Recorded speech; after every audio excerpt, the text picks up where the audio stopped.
Hello everyone, कैसे हैं आप सभी। स्वागत है आप सभी का शक्ति अकेडमी के यूट्यूब चैनल पर। मेरा नाम शक्ति ठाकुर है और दोस्तों आज की वीडियो में हम लोग बात करने वाले हैं आरआरबी एनटीपीसी एग्जाम्स की। अगर दोस्तों आपने भी आरआरबी एनटीपीसी के एग्जाम के फॉर्म अप्लाई किए हैं, चाहे आपने ग्रेजुएशन लेवल से किया हो या फिर 12th लेवल से किया हो, तो आपके लिए बहुत इंपॉर्टेंट वीडियो होने वाला है। काफी लोग फॉर्म को अप्लाई कर दिए हैं लेकिन अभी तक उनको ये नहीं पता कि एग्जाम का पैटर्न क्या होता है, सिलेक्शन क्या होगा, कितने पेपर देने होंगे और एग्जाम के पैटर्न में कौन कौन से सब्जेक्ट आपके पूछ जाएंगे, कितने नंबर का पूछ जाएगा, कितना समय आपको मिलेगा, नॉर्मलाइजेशन होगा या फिर नहीं होगा, कितना टाइम आपको मिलेगा। साथ ही साथ सेंटर का सबसे बड़ा इशू है कि जहां से भी आपने जिस भी जोन से आपने फॉर्म को अप्लाई किया है, क्या उसी जोन पर आपको जाना होगा पेपर को देने।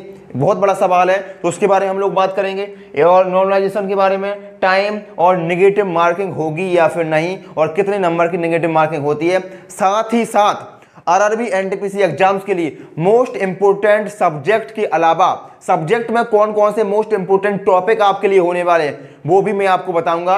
कि मैथमेटिक्स के इंपोर्टेंट टॉपिक हो गए, रीजनिंग के इंपोर्टेंट टॉपिक और जीके जीएस के इंपोर्टेंट टॉपिक होने वाले, वो मैं सब कुछ आपको इस वीडियो के माध्यम से बताऊंगा और उनका नंबर भी बताऊंगा कि कौन सा टॉपिक कितने नंबर का पूछा जाएगा और पहले भी पूछा गया है। तो इसी के अकॉर्डिंग आपको तैयारी करनी है ताकि आपको पता चल जाए कि कौन सा चैप्टर का महत्व कितना है और कितने नंबर का यहाँ से कितने क्वेश्चन यहाँ से बनेंगे। जब आपको ये सारी चीज़ें पता होती हैं फिर आप उसी के अकॉर्डिंग अपनी तैयारी को मॉडिफाई करते हैं और अपनी तैयारी करते हैं। तो बात हम इन्हीं सब चीज़ों की बात करने वाले हैं। वीडियो थोड़ा सा लंबा भी हो सकता है क्योंकि सारी चीज़ें मुझे आपको बतानी है। पेशेंस के साथ वीडियो को देखते रहिएगा। अब हम लोग स्टार्ट करते हैं। एक सेकेंड। हेलो, हाँ अभिषेक, मॉक टेस्ट लगाना है किस चीज़ का? अच्छा, आरआरबी एनटीपीसी एग्जाम का। अरे तो किसी भी प्लेटफॉर्म से लगा लीजिए, कोई बेस्ट। अच्छा, बेस्ट प्लेटफॉर्म चाहिए आपको जहाँ सब कुछ मिल जाए। एक सेकंड। तो भाई इनको चाहिए best platform RRB NTPC exam के लिए।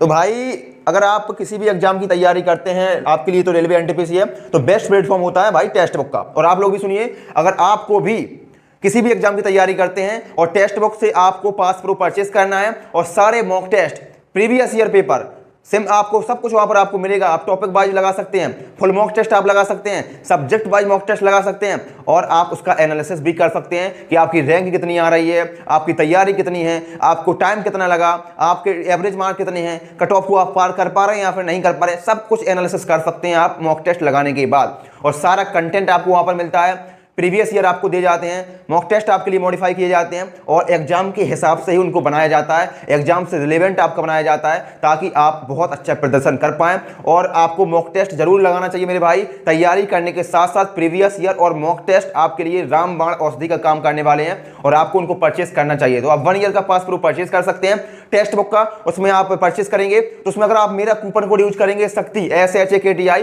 तो आपको और भी ज्यादा डिस्काउंट देखने को मिलेगा। तो जाइए और टेक्स्ट बुक का 1 ईयर का पास प्रूफ परचेस करिए और सारी डिटेल्स जो भी है टेक्स्ट बुक की 1 ईयर के पास प्रूफ परचेस करने की, वो मैंने डिस्क्रिप्शन बॉक्स में डाल दिए, चेकआउट करिएगा। अब बात करते हैं सिलेक्शन प्रोसेस कैसे होता है भाई, कि आपकी नौकरी किस प्रकार से लगेगी, उसके बारे में हम लोग बात करते हैं। तो नौकरी करने के लिए, नौकरी पाने के लिए, सरकारी जॉब पाने के लिए रेलवे में आपको क्या करना होगा एनटीपीसी एग्जाम के लिए? सबसे पहले तो आपको फॉर्म अप्लाई करना होगा और फॉर्म अप्लाई आप लोग कर चुके होंगे, चाहे आपने जिस भी जोन से किया हो, चाहे आपने किसी भी लेवल से एग्जाम फॉर्म अप्लाई किया हो, दोनों का, चाहे 12th लेवल वाले हो, ग्रेजुएशन लेवल वाले हो, सिलेबस बिल्कुल सेम है, एग्जाम पैटर्न सेम है, सब कुछ सेम होने वाला, कुछ भी अंतर नहीं है। चाहे आपने ग्रेजुएशन से किया हो या अंडर ग्रेजुएशन से किया हो, परेशान नहीं होना, पूरा सेम चीज होने वाली है। तो बात करते हैं, पहले तो आपको फॉर्म अप्लाई करना है और फॉर्म अप्लाई होने के बाद आपका एग्जाम होगा CBT 1 के नाम से। जिस प्रकार से SSC में आपका प्री और मेंस होता है, यहाँ पर आपका CBT 1 और CBT 2 होता है। ठीक है, कंप्यूटर बेस्ड टेस्ट। ठीक है, कंप्यूटर बेस्ड टेस्ट होता है आपका। CBT 1 आपका एग्जाम होगा। कब तक एग्जाम हो सकता है? तो आपका जो CBT 1 का एग्जाम होगा ग्रेजुएशन लेवल वालों का पहले होगा और लगभग आपका अप्रैल 2025 में आपका एग्जाम कंडक्ट करवाया जाएगा। अप्रैल 2025 में। क्लियर हुआ? तो फिर 12th लेवल वालों का कब तक हो सकता है? उनका जो एग्जाम होगा वो अप्रैल के बाद, जैसे ही ग्रेजुएशन का खत्म हो जाएगा तो 12th लेवल वालों का स्टार्ट हो जाएगा, यानी कि मई के महीने में आपका भी एग्जाम कंडक्ट करवाया जाएगा। ठीक है। अब बात करते हैं CBT 1 को अगर आप पास कर लेते हैं, जो भी आपका CBT 1 का एग्जाम होगा उसको अगर आप पास कर लेते हैं तो आपका CBT 2 होता है। अब कितने लोग पास करेंगे, क्योंकि इसकी कोई फिक्स कट ऑफ नहीं होती है, लेकिन क्वालिफाइंग नेचर का पेपर होता है, उसको आपको क्वालिफाई करना होता है, उसका कोई भी नंबर नहीं जुड़ता है। तो कितना नंबर चाहिए क्वालिफाई करने के लिए, इसका कोई भी क्राइटेरिया नहीं है, वो आपकी कट ऑफ जाती है, कट ऑफ को आप पार करेंगे तो आप पास हो जाएंगे। अब कितना लोग कट ऑफ को पार करेंगे, तो जितनी भी वैकेंसीज है, जैसे कि आपकी ग्रेजुएशन की हो गई और अंडर ग्रेजुएशन की हो गई, उनका अलग अलग जाएगा कट ऑफ। तो जैसे हम बात करें ग्रेजुएशन लेवल की, तो उनकी जितनी भी वैकेंसी है 8100 कुछ करके वैकेंसी होने वाली है, तो 8100 का 15 गुना लोग CBT 1 को पास करेंगे और CBT 2 एग्जाम में बैठेंगे। तो जितनी भी भीड़ थी वो ऑटोमेटिक बाहर हो गई, क्योंकि सिर्फ 15 गुना लोग ही यहाँ पर पास करके अंदर जाएंगे CBT 2 के लिए, और CBT 2 में 15 गुना लोग बैठेंगे। अब CBT 2 में जो 15 गुना लोग बैठे थे उनका 8 गुना, यानी कि जितने भी वैकेंसी है उसका 8 गुना CBT 2 को पास करेंगे और स्किल टेस्ट में जाएंगे 8 गुना लोग। समझ गए, 8 गुना, पूरे नहीं जाएंगे, सिर्फ 8 गुना लोग जाएंगे, और 8 गुना से फिर आपके वही लोग बचेंगे जितनी की आपकी वैकेंसी है। ठीक है, फिर उसका बाद आपका स्किल टेस्ट होगा, और स्किल टेस्ट मेरे भाई उन्हीं का होता है जिनका कोई, जैसे कि टाइपिंग वाली पोस्ट हो गई या कोई दूसरी पोस्ट स्टेशन मास्टर की पोस्ट हो गई, तो उसके लिए आपका स्किल टेस्ट होता है। बाकी किसी भी वैकेंसी के लिए आपका स्किल टेस्ट नहीं होने वाला है। जैसे कि आपने मान लीजिए गुड्स मैनेजर का भरा, ट्रेन मैनेजर जो बोलते हैं, उसकी अगर आपने जॉब प्रेफरेंस पहले नंबर पर सेलेक्ट किया है और आप दोनों की कट ऑफ पार कर जाते हैं इनकी, तो फिर आपका कोई भी स्किल टेस्ट नहीं होता है, सिर्फ आंखों का फिजिकल टेस्ट होगा। जिस प्रकार से आपकी आंखों का क्राइटेरिया जितना चाहिए उतना आपके लिए मांगा जाएगा, बस इतना होगा और आपकी जॉब लग जाएगी। तो इस पर यही आपका सिलेक्शन प्रोसेस होता है, और इसके बाद आपका फाइनल सिलेक्शन हो जाता है और आपके अकाउंट में गवर्नमेंट का पैसा आने लगेगा। अब बात करते हैं जो स्किल टेस्ट के बाद आपकी फाइनल सिलेक्शन हो जाएगा, तो फाइनल सिलेक्शन के लिए आपको पेपर देना होगा, आपको CBT 1 देना होगा और CBT 2 देना होगा। पहले तो CBT 1 देना होगा, तो CBT 1 की बात करते हैं कि इसका जो एग्जाम पैटर्न होता है उसमें आपके सिर्फ 3 सब्जेक्ट पूछे जाते हैं, सिर्फ 3। ना तो आपकी इसमें हिंदी पूछी जाएगी, ना आपकी इसमें इंग्लिश पूछी जाएगी, बस आपका मैथ, रीजनिंग और GK GS, 3 सब्जेक्ट। क्लियर हुआ। अब मैथ कितने नंबर का पूछ जाएगा, तो 30 क्वेश्चन मैथ के पूछे जाएंगे और एक क्वेश्चन 1 नंबर का होता है, यानी कि 30 नंबर की मैथ आएगी, 30 क्वेश्चन मैथमेटिक्स के आएंगे। और रीजनिंग के भी 30 ही क्वेश्चन पूछे जाते हैं, तो 60 क्वेश्चन आपके यहाँ पर हो गए। और GK GS के 40 क्वेश्चन आते हैं जो कि 40 नंबर के होते हैं। तो टोटल अगर आप इनको कर देंगे तो आपका 100 नंबर का पेपर होता है CBT 1। 100 क्वेश्चन पूछे जाते हैं और 100 ही मार्क्स का होता है। ठीक है, 100 नंबर का होता है। तो 100 क्वेश्चन को करने के लिए आपको टाइम कितना मिलता है, तो टाइम मिलता है आपको 90 मिनट। 90 मिनट का टाइम मिलता है, यानी कि आप देख सकते हैं कि आपको एक क्वेश्चन को करने के लिए 1 मिनट से भी कम का समय दिया जाता है कि एक क्वेश्चन को करने के लिए। क्लियर हुआ।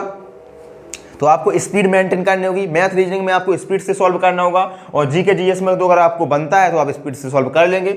अब बात करते हैं इनकी जो नेगेटिव मार्किंग होती है या फिर नहीं होती है। अगर आप तुक्का लगाना चाहें तो लगा सकते हैं या फिर नहीं।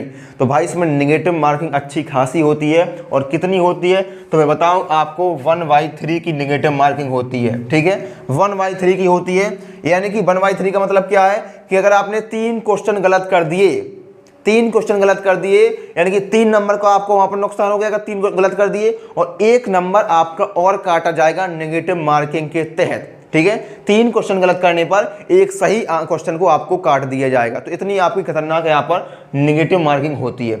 बात करते हैं सेंटर की। ठीक है, सबसे बड़ा क्वेश्चन सेंटर का होता है कि भाई सेंटर आपका कहाँ होगा।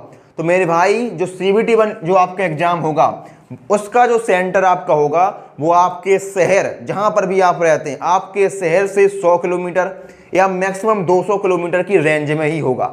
आपका वहां पर सेंटर नहीं होगा जहां पर आपने जोन सिलेक्ट किया, वहां आपको नहीं जाना है CBT 1 के लिए। ठीक है, तो CBT 1 का जो सेंटर होगा वो आपके शहर के आसपास 100 किलोमीटर, 50 किलोमीटर, 200 किलोमीटर की रेंज के आसपास ही आपका सेंटर होगा। ठीक है, लेकिन CBT 1 का, लेकिन CBT 2 जब आपका होगा, ठीक है, वो आपका उसी जोन पर होगा जहां से आपने जो भी जोन आपने सिलेक्ट किया है वहीं पर आपको जाना होगा फिर। ठीक है, तो CBT 1 के लिए परेशान नहीं होना है, उसका सेंटर आपके शहर के नजदीक होगा, 200 किलोमीटर, 150 किलोमीटर के रेंज पर ही आपका होगा। अब बात करते हैं नॉर्मलाइजेशन होता है या फिर नहीं होता है। तो मेरे भाई नॉर्मलाइजेशन क्या होता है, नॉर्मलाइजेशन वो होता है जब आपका कोई भी पेपर, कोई भी एग्जाम आपका 2 या 2 से अधिक शिफ्टों में कराया जाता है, तो वैसे एग्जाम्स में आपका नॉर्मलाइजेशन की प्रक्रिया होती है। और नॉर्मलाइजेशन में क्या होता है, तो जिस भी शिफ्ट में थोड़ा सा पेपर आपका हार्ड लगता है या टफ लगता है तो उनको लाभ मिलता है। और पिछली बार जो भी पेपर हुआ था उसमें भी नॉर्मलाइजेशन की प्रक्रिया हुई थी और उसमें लगभग आपका 5 नंबर, 10 नंबर, किसी किसी के 12-13 नंबर तक बढ़े थे, ठीक है। और आपका जो फाइनल स्कोर होता है उसमें आपका नॉर्मलाइजेशन को मिलाकर ही आपका फाइनल स्कोर होता है। तो यहाँ पर आपको अच्छा खासा लाभ देखने को मिलता है। 10-10, 12-12 नंबर भी आपका यहाँ पर प्लस होता है किसी किसी शिफ्ट का, ठीक है। किसी का 5 नंबर, किसी का 7 नंबर, तो यहाँ पर नंबर बढ़ता है, ठीक है। अब आप जो भी नंबर देख रहे थे कि भाई आपने सुने भी होंगे कि 80 नंबर इसके आए थे, तो 80 नंबर क्या सही में 80 नंबर आए थे? सही में 80 नंबर नहीं आए थे, सही में आए होंगे उसके 70 नंबर, 68 नंबर या 75 नंबर। उसको नॉर्मलाइजेशन का फ़ायदा मिला था, तब जाके उसके 80 नंबर पहुँचे थे। तो आपको भी ना लाभ मिलेगा, परेशान मत होइएगा। अब बात करते हैं आपका सब्जेक्ट की और आपकी इम्पोर्टेंट टॉपिक की। तो सब्जेक्ट मैंने बता दिया कि मैथ पढ़नी है, रीजनिंग पढ़नी है और जीके जीएस पढ़नी है। अब मैथ के दोस्तों आप कहेंगे कि मैथ के ऐसे टॉपिक बता दीजिए जिन टॉपिक को कवर करने के बाद उन टॉपिक को कवर करेंगे, उनके प्रीवियस ईयर लगाएंगे, उनके मॉक टेस्ट लगाएंगे और आपका काम चल जाए, ठीक है। यही आपका डाउट है। तो इसके लिए आपको मैथमेटिक्स की हम वालों को बात करते हैं। और मैथमेटिक्स में आप देख सकते हैं मेरे भाई कि सबसे पहला टॉपिक है नंबर सिस्टम। नंबर सिस्टम बहुत ही इंपॉर्टेंट टॉपिक है मेरे भाई, बहुत इंपॉर्टेंट। अकेले इसी टॉपिक से, अकेले इसी चैप्टर से कम 5 और 6 क्वेश्चन बने हैं। किसी किसी शिफ्ट में 5 क्वेश्चन आए हैं तो किसी किसी शिफ्ट में 6 क्वेश्चन तक बने हैं सिर्फ एक चैप्टर से। तो आप समझ सकते हैं कि इस चैप्टर की इंपॉर्टेंस क्या है। और चाहे आप किसी भी एग्जाम को देते हैं, जिस भी एग्जाम में आपकी मैथमेटिक्स पूछी जाती है, उस मैथमेटिक्स के अंतर्गत आपका नंबर सिस्टम चैप्टर जरूर पूछा जाता है। तो आपने किसी भी एग्जाम्स के लिए नंबर सिस्टम को पढ़ रखा है तो आपको कुछ भी अलग से नहीं पढ़ना है, वही आपका काम चल जाएगा। बस आपको प्रीवियस ईयर को सॉल्व करना है, मॉक टेस्ट को आपको लगाना है। तो नंबर सिस्टम से 5 से 6 क्वेश्चन आते हैं। और नंबर सिस्टम के अंतर्गत और कौन कौन से सब टॉपिक आते हैं आप उनको भी बता दीजिए। तो बताता हूँ, अगर आप नंबर सिस्टम को कवर करना चाहते हैं तो आपको नंबर सिस्टम के अंतर्गत रिमाइंडर थ्योरम यानी कि जो शेषफल प्रमेय नाम से होती है उसको आपको जरूर कवर करना है, वहां से आपका क्वेश्चन बनता है। इसके अलावा नंबर सिस्टम में आपका डिवाइजर भी आता है यानी कि विभाजकता भी आता है। 2 से विभाजकता, कौन कौन सी संख्या 2 से विभाज्य, 3 से विभाज्य, 5 से विभाज्य, 9 से विभाज्य, 7 से विभाज्य, इस प्रकार के आपको क्वेश्चन देखने को मिलते हैं इसी में, ठीक है। और फैक्टर भी आपके पूछे जाते हैं, यूनिट डिजिट भी आपका पूछा जाता है, डेसिमल भी आपका आता है इसी के अंतर्गत, फ्रैक्शन भी आपका आता है और एचसीएफ एलसीएम भी मैंने दोस्तों यहाँ पर आपको लिए लिख रखा है। तो नंबर सिस्टम के अंतर्गत इतनी सब टॉपिक आपको देखने होते हैं, इन सब को आप कवर कर लेंगे तो आपका नंबर सिस्टम खत्म हो जाएगा।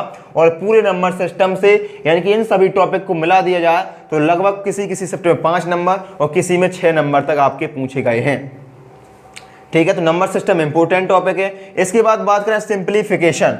सिंप्लीफिकेशन, इससे कितना क्वेश्चन बनाया, तो इससे भी आपका भाई किसी किसी शिफ्ट में 4 क्वेश्चन और किसी में 5 क्वेश्चन तक बना है। 4 से 5 क्वेश्चन सिंप्लीफिकेशन अलग चैप्टर से बना है। यानी कि इन्हीं 2 टॉपिक को आप देखिए तो कम से कम आपका 9 से 10 क्वेश्चन आपके सिर्फ 2 टॉपिक से बने हैं, 2 टॉपिक से। तो इंपॉर्टेंट टॉपिक होने वाले हैं, हल्के मत लीजिएगा। अब बात करते हैं अलजेब्रा की। अलजेब्रा में आपका 2 से 3 क्वेश्चन आते हैं अलजेब्रा से। इसके अलावा मेंसुरेशन आप देख सकते हैं, मेंसुरेशन में आपका 2D भी आता है और 3D भी आता है। इसमें भी आपके 2 से 3 क्वेश्चन आते हैं इस चैप्टर से। टाइम वर्क की बात करें तो टाइम और वर्क से भी आपके 2 क्वेश्चन बनते हैं और पहले भी बने हुए हैं और अब जो आपका एग्जाम होगा उनमें भी आपका लगभग यही रेशियो रहने वाला है। तो परेशान मत होइएगा, इसी तरीके से आपके पूछे जाएंगे। प्रॉफिट एंड लॉस की बात करें तो 2 क्वेश्चन आपके प्रॉफिट एंड लॉस से बने हैं और फिर से बनेंगे। रेशियो की बात करें तो 2 से 3 क्वेश्चन रेशियो अकेले चैप्टर से आए हैं। ज्योमेट्री की बात करें तो 2 question, CI and SI 2 question, average 1 से 2 क्वेश्चन, स्पीड डिस्टेंस टाइम 1 से 2 क्वेश्चन, त्रिकोणमिति और हाइट एंड डिस्टेंस। त्रिकोणमिति आपको देखनी पड़ेगी और यहाँ पर आपका हाइट एंड डिस्टेंस यानी कि ऊंचाई और दूरी भी आता है। यहाँ पर आपका 2 क्वेश्चन आप त्रिकोणमिति से पूछे जाते हैं और 1 क्वेश्चन आपका हाइट एंड डिस्टेंस से पूछा जाता है। तो इस प्रकार आपके त्रिकोणमिति से 3 क्वेश्चन बन जाते हैं, ठीक है। त्रिकोणमिति से 3 क्वेश्चन बन जाते हैं। और प्रोबेबिलिटी आपको दिख ना रहा होगा लेकिन मैं बता रहा हूँ कि प्रोबेबिलिटी यानी कि प्रायिकता, प्रायिकता को लोग इग्नोर कर देते हैं, लेकिन यहाँ से भी आपका 1 से 2 क्वेश्चन बने हैं। किसी किसी शिफ्ट में 1 क्वेश्चन आया है, किसी में 2 क्वेश्चन तक आपके प्रोबेबिलिटी से पूछे गए हैं। तो इस प्रकार के आपके लिए मैं 13 टॉपिक लिख रखे इंपोर्टेंट, ठीक है। 1 2 3 4 5 6 7 8 9 10 11 12 13, इन 13 टॉपिक को आप कवर कर लेते हैं भाई, तो आपके जो 30 नंबर है पूरे यहीं से पूछे जाएंगे, पूरे यहीं से पूछे जाएंगे। इनके बाहर का कोई चैप्टर नहीं है, कोई भी इनके बाहर का कोई चैप्टर नहीं है जहां से आपका पेपर में क्वेश्चन बनेगा, ठीक है। पूरा एनालिसिस करने के बाद बता रहा हूं कि आपको इन 13-14 टॉपिक को आपको कवर कर लेना है। अब एससीएम एलसीएम को आप अलग से भी कवर कर सकते हैं, मैंने नंबर सिस्टम के अंतर्गत ही लिख रखा है, ठीक है। अब सीआई को आप लोग अलग भी कर सकते हैं, उनकी साधारण ब्याज अलग और कंपाउंड इंटरेस्ट अलग, तो यहाँ पर आपको और भी डिटेल में हो जाएगा, लेकिन मैंने एक ही साथ लिख रखा है, ठीक है। इसी प्रकार त्रिकोणमिति एंड हाइट एंड डिस्टेंस को आप अलग कर सकते हैं। तो इस प्रकार से आप करेंगे तो आपका चैप्टर की संख्या और बढ़ जाएगी, लेकिन इंपॉर्टेंट टॉपिक आपके लिए यही होने वाले हैं। अब इसको खत्म कर लिया, अब बात करते हैं रीजनिंग। रीजनिंग के भी 30 क्वेश्चन बनते हैं। अब रीजनिंग को देखते हैं, इंपॉर्टेंट वीडियो होने वाला, लास्ट तक देखिएगा। रीजनिंग की बात करें तो रीजनिंग के भी 30 क्वेश्चन पूछे जाते हैं, 30 क्वेश्चन। और 30 क्वेश्चन में इंपॉर्टेंट टॉपिक कौन कौन से हैं कि काफ़ी लोग कहते हैं भैया आप तो हमें टॉपिक का नाम बता दीजिए, हम उन टॉपिक को कवर कर लेंगे, कहीं से भी करें उन टॉपिक को हम कवर कर लेंगे, और उन टॉपिक को कवर करने के बाद हमारा पेपर बनना चाहिए। तो वही टॉपिक मैं आपको बता रहा हूँ कि कोडिंग और डिकोडिंग इंपॉर्टेंट टॉपिक है। 4 से 5 क्वेश्चन बनते हैं भाई, 4 से 5 क्वेश्चन इंपॉर्टेंट टॉपिक है। और जो हमारी डेली टारगेट सीरीज चलती है उसमें हमारा कोडिंग और डिकोडिंग ही चल रहा है, ठीक है, क्योंकि उससे 4-5 क्वेश्चन बनते हैं। उसके बाद एनालॉजी, एनालॉजी इसके भी 2 से 3 क्वेश्चन आते हैं। सीरीज, सीरीज यानी कि श्रृंखला, यहाँ पर आपका नंबर सीरीज भी आती है और आपकी अल्फाबेटिकल सीरीज भी आती है, यानी कि नंबर श्रृंखला और शब्द श्रृंखला। यहाँ पर आपका 2 से 3 क्वेश्चन बनता है। इसके अलावा स्टेटमेंट एंड कंक्लूजन, कथन और निष्कर्ष, कथन और निष्कर्ष, इससे भी आपके 2 से 3 क्वेश्चन बने हैं। रैंकिंग की बात करें, ठीक है, 2 क्वेश्चन यहाँ पर बनते हैं। ब्लड रिलेशन, रक्त संबंध, रक्त संबंध से कितने क्वेश्चन बनते हैं, तो लगभग 2 क्वेश्चन रक्त संबंध से बने हैं। क्लासिफिकेशन की बात करें, वर्गीकरण, वर्गीकरण से आपके लगभग 2 से 3 क्वेश्चन बनते हैं। मैथ और मैथ ऑपरेशन की बात करें, ठीक है, जो भी गणितीय संक्रियाएं होती हैं उनकी बात करें तो यहाँ से भी 2 क्वेश्चन बने हैं, ठीक है। पजल की बात करें, पजल, पजल एक ऐसा चैप्टर है जो आपका रेलवे में ही पूछा जाता है, दूसरे एग्जाम में आपको पजल देखने को कम ही मिलेगा। तो यहाँ पर भी आपका 1 से 2 क्वेश्चन पजल के बने हैं, ठीक है। पजल चल रहा है हमारा डेली टारगेट सीरीज में। इसके अलावा स्टेटमेंट एंड एजम्पशन से आपका 1 क्वेश्चन बनता है। कर्ज ऑफ एक्शन से आपका 1 क्वेश्चन बनता है। मिसिंग नंबर, लुप्त संख्या से 2 से 3 क्वेश्चन बने हैं। क्लॉक एंड कैलेंडर, इनका वेटेज बहुत कम है, लेकिन हमारा जो क्लॉक एंड कैलेंडर है खत्म हो चुका है डेली टारगेट सीरीज में, ठीक है। क्लॉक और कैलेंडर दोनों को मिला के सिर्फ 1 ही क्वेश्चन पूछा गया है। फिर अभी तक जितनी भी शिफ्ट हुई हैं 19 में, उसको एनालिसिस करने के बाद बता रहा हूँ कि क्लॉक और कैलेंडर 2 चैप्टर से 1 क्वेश्चन बना है, ठीक है। कभी कभी क्लॉक से पूछा है, कभी कभी कैलेंडर से पूछा है, ठीक है। तो यहाँ पर 1 ही क्वेश्चन बना है क्लॉक और कैलेंडर से। और सीटिंग अरेंजमेंट की बात करें, ये भी हमारा खत्म हो चुका है, 1 क्वेश्चन यहाँ से बना है। पेयर फॉर्मेशन की बात करें तो 1 से 2 क्वेश्चन यहाँ पर बनते हैं। डाइस की बात करें तो 1 क्वेश्चन डाइस से बना है। और पेपर कटिंग की बात करें तो 1 क्वेश्चन, और फिगर काउंटिंग, आकृति गिनना, यहाँ पर भी 1 क्वेश्चन बना है। तो इनमें से हमारा कौन कौन से टॉपिक हो चुके हैं डेली टारगेट सीरीज में, डाइस हो चुका है, सीटिंग अरेंजमेंट हो चुका है, क्लॉक हो चुका है, कैलेंडर हो चुका है, ठीक है। इसके अलावा और क्या हो चुका, पजल हमारा चल रहा है, ठीक है, और सीटिंग अरेंजमेंट भी हमारा हो चुका है। इसके अलावा कोडिंग डिकोडिंग भी हो चुका है। तो काफ़ी सब्जेक्ट को, काफ़ी टॉपिक तो हम ऑलरेडी कवर कर चुके हैं मेरे भाई आपके अंतर्गत। अब बात करते हैं जीके जीएस में। तो जीके जीएस का दोस्तों डिटेल में सिलेबस बताता हूं, लेकिन डिटेल में सिलेबस बताने से पहले मैं आपको सारे टॉपिक प्रोवाइड करवा दूंगा टेलीग्राम पर, ठीक है। अभी तो मैं सब्जेक्ट आपको बता रहा हूं कि जीके जीएस के जो 40 क्वेश्चन पूछे जाते हैं, 40 क्वेश्चन जो बनते हैं जीके जीएस के, वो कौन कौन से सब्जेक्ट से पूछे जाते हैं और कितने क्वेश्चन आपके बनते हैं। तो जीके जीएस के जो 40 क्वेश्चन पूछे जाते हैं उसमें स्टैटिक जीके का सबसे ज़्यादा योगदान है। लगभग आपके 10 से 11 क्वेश्चन सिर्फ और सिर्फ स्टैटिक जीके से ही आते हैं। और स्टैटिक जीके के अंतर्गत मैं आपको पूरे जितने भी आपके टॉपिक हैं टेलीग्राम पर डाल दिया हूं, उनको आप देखिएगा, और लगभग 10 से 11 टॉपिक ही आते हैं और 10 से 11 क्वेश्चन आपके बनते हैं स्टैटिक जीके से। तो इंपॉर्टेंट टॉपिक आपका, इंपॉर्टेंट सब्जेक्ट स्टैटिक जीके होने वाला है। अब बात करें हिस्ट्री की तो 6 से 7 क्वेश्चन इतिहास के होने वाले हैं। ज्योग्राफी की बात करें, भूगोल से 6 से 7 क्वेश्चन बनेंगे। साइंस की बात करें तो 4 से 5 क्वेश्चन साइंस से, इसमें आपका फिजिक्स भी आएगा, केमिस्ट्री भी आएगा और बायोलॉजी भी आएगा। पॉलिटी की बात करें तो 3 से 4 क्वेश्चन। कंप्यूटर को लोग इग्नोर कर देते हैं, पढ़ते भी नहीं हैं, तो कंप्यूटर के भी आपके 2 से 3 क्वेश्चन बनते हैं। और इकोनॉमी की बात करें तो 2 से 3 क्वेश्चन, और करंट अफेयर्स के भी 3 से 4 क्वेश्चन।